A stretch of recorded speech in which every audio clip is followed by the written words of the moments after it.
So we want to tackle something we call source transformation, which is very useful. It makes the questions more easier and simple.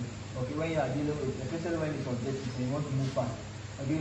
So source transformation is anytime we have what a voltage source is used with a resistor, we can transform it into a current source. Similarly, anytime we have a voltage source, a current. Anytime we have a current source in what power with a resistor, we can transform it into a voltage source, right? And then anytime we are transforming the voltage into a current source, it has to be in power with what the resistance. So let's have an example. So here we know that if we want to transform this into what a current source, the current is the same as what voltage of what resistance. That means our voltage is what 20 divided by the resistance, which is 7 ohms. After which we can now transform it into what the current source. So the current source was what 20 or what 7. And then it has to be in parallel with the resistance we transform it to this. That will give us our 7 ohms. We have our 3 ohms. And then finally we have another 3 ohms. As given in the question, you were told that find the current across what this 3 ohm resistor. Now, someone who doesn't know the source transformation will have to find the total resistance coming divided by the total voltage, right?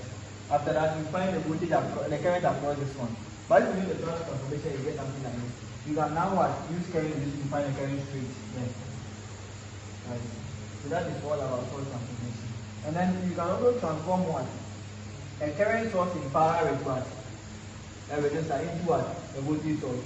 Where the voltage source will have to be in series with a resistor. So here let's transform this one again. So it means that our voltage will be equal to what IR, right? And then we have our voltage we got IR. Now I is what 20 on 7. So 20 on 7. That is what the resistor which is 7 ohms, right? So that will give us 20 ohms back. Whereas you are talking about it. And if you have to be in what? In series with what the resistor, that's the rule. And the resistor is what 7 ohms. And then we have this one to be 3 ohms. And then finally we have our resistance of what?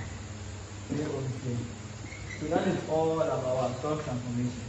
The rule is that anytime we have what a voltage source in series with what a resistor, we can transform it into a current source in parallel with the resistor. And if you have what a current source in what in parallel with the resistor, you can transform it into a voltage source in series with the resistor. Thank you very much. Yeah.